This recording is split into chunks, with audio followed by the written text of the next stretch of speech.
guys, it's April.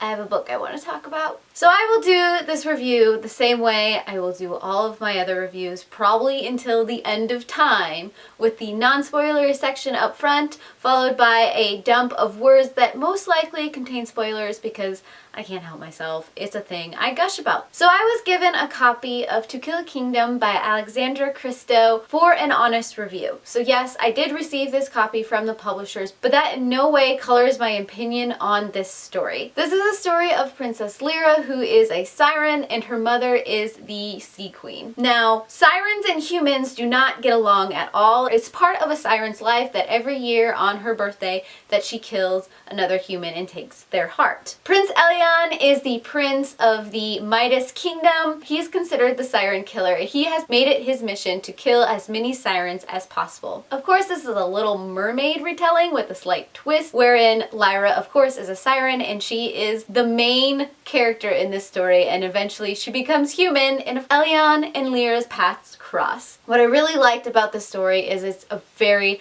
dark and visceral tale. It does not take the romanticized version of sirens or mermaids. It takes the dark legends of both of those species, and even merman. All of it is very dark, it is very gritty. You don't want to meet any of these creatures. You can feel the harsh nature of Lyra's self. Now this of course comes into conflict when she is tasked by the queen to kill Elion and becomes human and still has to complete that task. Humans are very frail compared to sirens, and she has to live with what humanity means, and she starts to question some of her choices in following the queen, following her mother, and if all of this is really something that she wants for her kingdom. Like I said, I really truly enjoyed the dark nature of it. Even Prince Elion has a very dark side, especially since he decides to kill sirens for a living. He is considered a pirate. He's a rogue prince who doesn't necessarily want to become the king of his kingdom, but he wants to make the world a better place. You get to see chivalry next to a very pirate's life, I guess you could say. I like seeing all this very dynamic nature between Lyra and Elion. Both of them are trying to find their place in the world and what it means to find something better for their kingdoms. And as you can tell, there are also other little tales woven into this story because Prince Elion is from Midas, which he is called the Gold Prince because legends have it that his family bleeds gold, which is based off the Midas touch.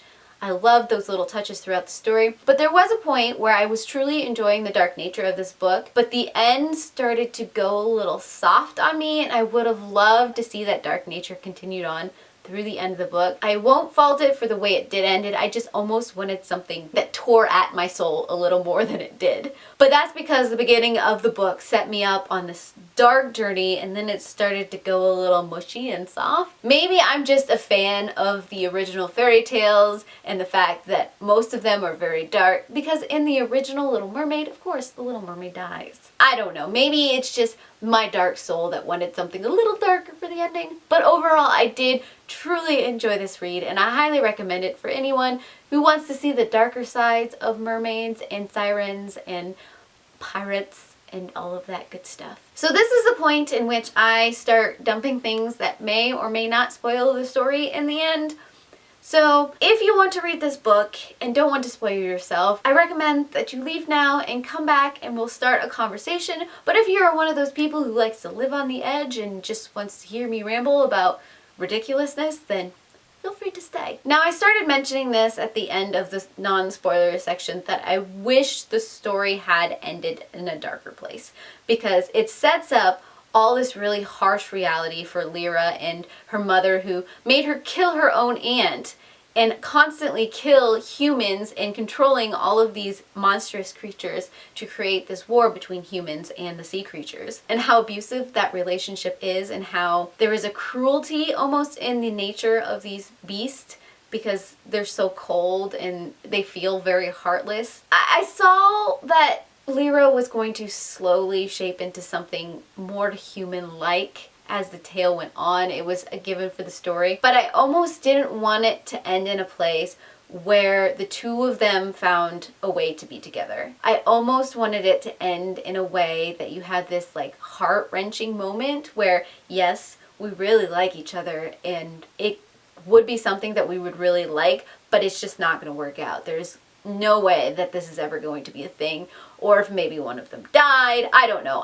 Like I said, I think I just am coming from a very, very dark place, but I have to say that I did like the slow development of the romance. You start from them constantly being at each other's throat, not trusting each other, and then you slowly start to see it more. And I like the fact that you got to see it was the actions that created that change. Because a lot of times in romance, you get this, I don't like him, I don't like her, bicker, bicker, bicker, bicker, but suddenly it's like, oh my gosh, he touched me.